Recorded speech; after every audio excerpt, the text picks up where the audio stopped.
DreAllDay.com.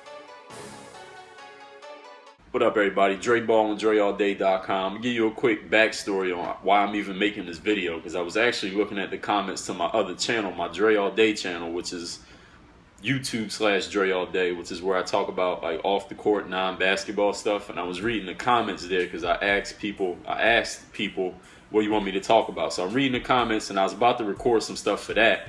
But then when I looked at the comments to this channel, my main basketball channel, I saw some comments that were kind of all in the same vein that put me in a mentality to say, you know, I need to record this while it's fresh in my mind. So let me say this. I was the first person putting this basketball stuff out on YouTube. I started putting videos on YouTube in 2006. This is before NBA.com was on here. This is before ESPN was on YouTube, before anybody else was on YouTube. And a whole bunch of people have come in since then. There's a lot of room. There's a lot of space for everybody. The internet's a big place, and it's great that there's so many people who get to express themselves and put themselves out there on YouTube with these videos and things like that. And I say that to say this thing and a bunch of other things I'm going to say in this video. There's a lot of people putting content out here on YouTube when it comes to basketball that are misleading you all and putting you guys in a mentality, putting you in a position that's going to not get you where you want to go in basketball. The reason I say that is because there are, not everybody, but there are some people who are putting out content here on YouTube who have never played a legitimate basketball game in their lives. Some of them are trainers whose careers never went past high school or college. Some of them didn't even do that. Some of them, you got people out here who are dribbling around orange cones and crossing over folding chairs and telling you, oh, this is what you need to do if you want to make it in basketball. Like, how the fuck would you know if you've never done anything to actually make it in basketball? They telling you somebody will make a video and say, and what's happening actually, the better way to put it is people are selling you on the how-to. This is how you do. Oh, John Wall did a 360 spin in the air and made a layup. So if you want to learn how to do that, watch this video and then sign up for my program. Oh, so Jamal Crawford did the shake and bake. So if you want to learn how to do that, watch this video and then watch all the rest of our videos so we can show you the highlight that some other NBA All-Star does tomorrow night. And they're putting y'all through on this how-to thing. And I'm not saying there's anything wrong with it. Actually, I'm all for it because people buy into the sensational. We like to watch highlights, right? That's how ESPN SportsCenter became what it became. People want to see the highlights. So I don't have a problem with people putting out the highlights. The thing is, what I'm trying to get through to those of you who are getting this message is this. It's not about the how-to. You don't need more how-to to your game. All of you know what it takes to become good at basketball in a general sense. You got to go in the gym or to the court, wherever it is you practice. You get your basketball, and you got to work on your fucking game. All you know what dribbling is. All of you know what shooting is. All of you know what passing is. Y'all know what rebounding is. All of you know what it takes to get in shape. If you played on a team before, or you even tried out for a team, you know what it is to get in shape. You know what sprints are. You know what a suicide is.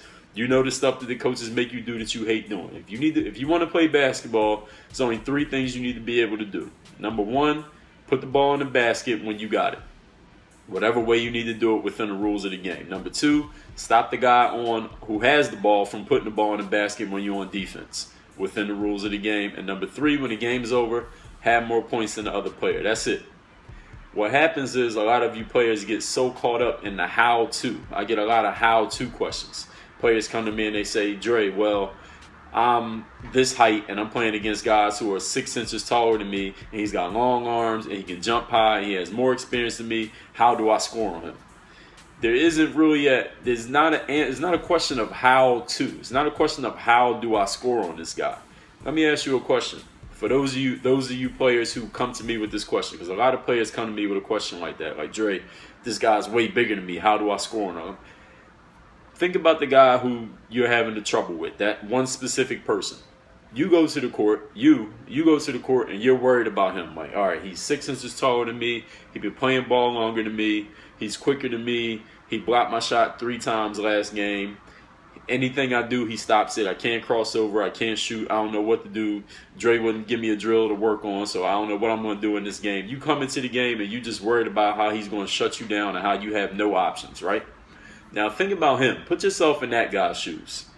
When he comes to the court, is he worried about you? Is he even thinking about you? Like, does he even know that you exist? Probably not. Does that have, and this is the question I want to ask you, do you think the fact that he doesn't even care who he's playing against, at least when it comes to playing against you, do you think that has anything to do with the fact that he is beating you in his performance? The fact that he's blocking your shots? The fact that he just dominates and destroys you? Do you think that has anything to do with it? It's a rhetorical question because I'm going to answer it. The answer is hell yeah, it has something to do with it. Anytime, this could be basketball or anything else you're going into in life. If you go into a competition worried about what the opponent can do, worried about what the other guy can do, or thinking about the last time he beat you, you already putting yourself at a disadvantage before the game even starts, before the competition even starts. You basically already put yourself in a position to lose. You don't need to go in a competition worried about what the other guy can do. You don't need to ask yourself. You don't ask yourself the question, how do I beat this guy? It's not about how you beat that guy. This is the thing you need to focus on. You, every player out there watching this video, I don't care what level you play at, whether you're a pro or whether you just started playing 2 days ago. You need to focus on what you need to do. You develop your skills. So it's not a question of, oh, how do I score on a guy who's 4 inches taller than me who can jump high? No, the question is, how do I improve my handle on my jump shot so I'm creating separation from defenders so I can get my shot off against anybody? Because that question, instead of putting the focus on how do I score on him, because then the focus is on the guy outside of you, you put the focus on you. What do I need to do to improve my skills? Let me tell you something that I heard from Floyd Mayweather. We know the Floyd Mayweather-Pacquiao fight's coming up soon whenever this video comes out. Maybe before that fight, maybe after, actually, by the time this comes out. People ask Floyd Mayweather, hey, like, how do you prepare for an opponent? Do you watch that guy? Do you scout him out? Do you come up with a specific game plan for fighting that fighter? Do you watch his old fights and say, okay, I could use this advantage because when he fought that guy did this and it kind of worked against him, so I'm going to do that? Floyd Mayweather said, no, I don't even watch film on the fighters I'm about to fight. I know, this is Floyd talking, he says, I know what I can do. So when it's time for me to get ready for a fight, I start training for what I can do.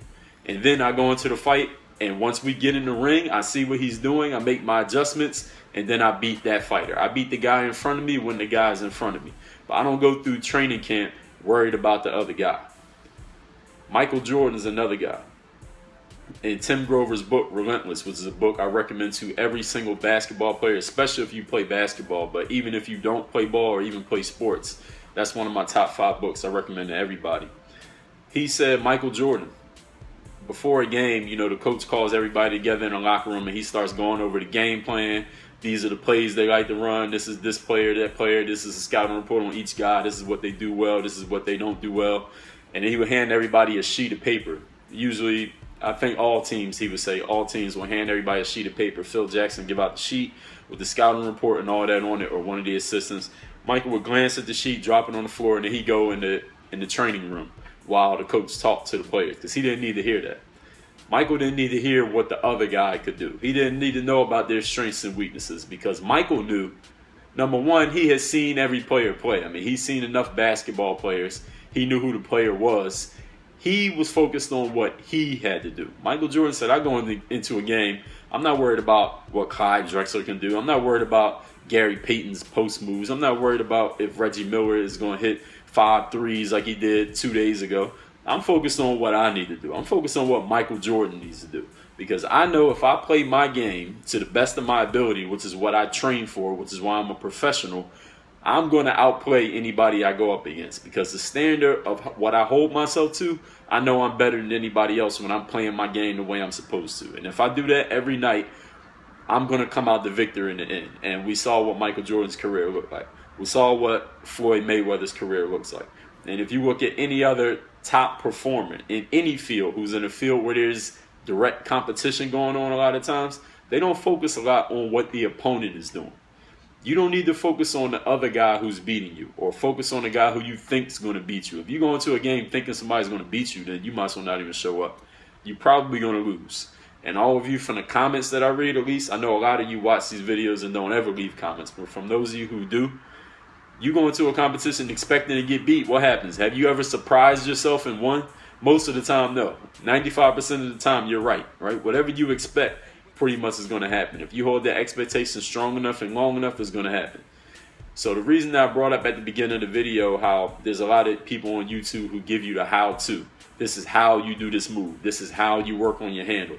This is how you cross over a folding chair. You don't need any of that shit. You need to focus on your mentality. The reason I say that is this. I was at this talk. There's this guy. Y'all saw the movie Wolf of Wall Street. For those of you who didn't, it doesn't matter if you didn't see it. You'll still understand this. The guy that movie was about, I know the actor was this guy named Leonardo DiCaprio, but it was about this guy named Jordan Belfort, real life guy. I went to hear him talk. He came to Miami once and he gave like this, it was kind of like a seminar, but it was more entertainment. It wasn't like he was teaching anything. He was just talking. He was really just selling his sales course. So anyway, he said, there's two types of games for every individual. You got the inner game and the outer game. And mind you, Jordan Belfort, the Wolf of Wall Street, is not a basketball player. He's like 5'5". Really, he stood next to me, and I was like the same height as him sitting down. He's like 5'5". He's a salesperson on Wall Street with a suit on every day. He said there's the inner game and the outer game. The outer game is your skills. So if we talking about a salesperson, an outer game for a salesperson is your ability to pitch your product, to go through your sales product, to go through like, this is what we sell, handling the objections, presenting the thing to the prospect, overcoming anything they have to say, going out and getting leads, things like that, signing people up to sell whatever it is you sell. That's the outer game, your skills. That's the outer game. For a basketball player, your outer game is what?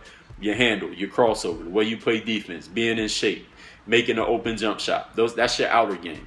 The inner game, Jordan was saying, the Wolf of Wall Street said, is your mentality. How do you feel about yourself? Did you make the sale to yourself? Do you believe in what you're selling before you meet with a prospect? Because if you don't believe in what you're selling, you're not going to make a sale to anybody. You got to have that. That's one part of the inner game. Another part is your confidence. How do you feel about yourself? That's kind of tied into selling yourself. How do you feel about yourself? Because the way you feel about yourself, all of you notice, if you think about your own life, whenever you going out into the world or any given day, you felt great about yourself, you saw that people reflected that back to you. They kind of believed in you a little bit more because you believed in yourself. People can feel when you're confident. And when you lack confidence, people can feel that too. How many of you ever tried to do something or talk to somebody and you were trying to get something from that person? Whether it be a girl, you're trying to get her phone number, a job you're trying to get, you're trying to sell something to somebody, you're trying to talk to a coach, and you weren't 100% confident and they wasn't even trying to hear nothing you had to say. And it wasn't because you weren't saying the right things. It's because they can feel your energy. What does that have to do with playing basketball? That's a part of the inner game. Because the inner game for a salesperson, basketball player, a lawyer, a teacher, a doctor, all the exact same thing. If your inner game is not aligned, if your mentality is not in the right place, you're not feeling the right way about yourself, you haven't made the sale to yourself, you're not feeling confident, you're not 100% in belief of your ability of what you need to do, it doesn't matter what's happening outside. You can't unlock your outer game skills, your handle, your jump shot, your ball handling, your defense, your passing, your knowing that your team's game plan. You can't unlock any of those outer skills if your inner skills are not aligned. Your inner game has to be on point. And that has nothing to do with who you're playing against. It doesn't matter who you play against tomorrow, or who you play against next week, or what the guy did against you last time you played against him. You got to get yourself in order. When your game is in order and you're holding yourself to the standard that you need to be, and you can increase that standard just a little by little every single time you step on the court, you'll get to the point where it doesn't matter who you're playing against. Does that guarantee you're going to win every single game? No.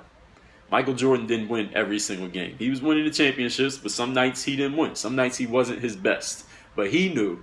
He would always say, even if I had a bad game, I know that I have a certain standard that I'm going to come right back to that standard. My standard's right here, and I have a game that's down here. The law of averages says I'm coming right back here the very next game. And I'm going to make sure, because it's a standard, it's a must. It's not a should, but it's a must, that I'm going to come right back to this level. What that has to do with all you basketball players and why I'm talking about this how-to thing. Because I made a video about this maybe a year and a half ago, but I know a lot of you might not have caught it or might not even known about me back then or seen the video.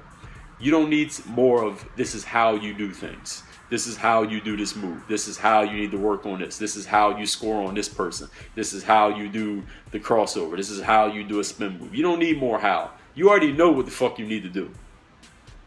You already know what dribbling is. You know what passing, shooting, rebounding, defense. You know the game of basketball. Most of you are not new to the game. You are not looking at it like some alien that never heard of basketball. You know what the game is. You know what you need to do. You need to focus 100% on you. Don't worry about the opponent. Don't worry about who you're playing against tomorrow. Don't worry about what they're good at. Worry about what you're good at. And the more you unlock that inner game, you get that inner game aligned to where it needs to be, then you unlock the outer game. It's kind of like a combination lock. If any of you in high school, we had combination locks in our high school. So you had to turn the 3 numbers and you had to get them right and in order to open the lock. That's the inner game. If your inner game doesn't have the right combination, you won't be able to unlock the locker and open up all the skills you got physically. So make sure you get your inner game on point. Then the outer game will open up. When your outer game's opened up, if you worked on your game enough, it won't matter who you're playing against. Work on your fucking game. DreAllDay.com. Thanks for checking out this video. Make sure you follow all my top content up here. Follow me on all your favorite social networks right over here. And make sure you are subscribed to catch all the new content I put on this channel every single day. Work on your game.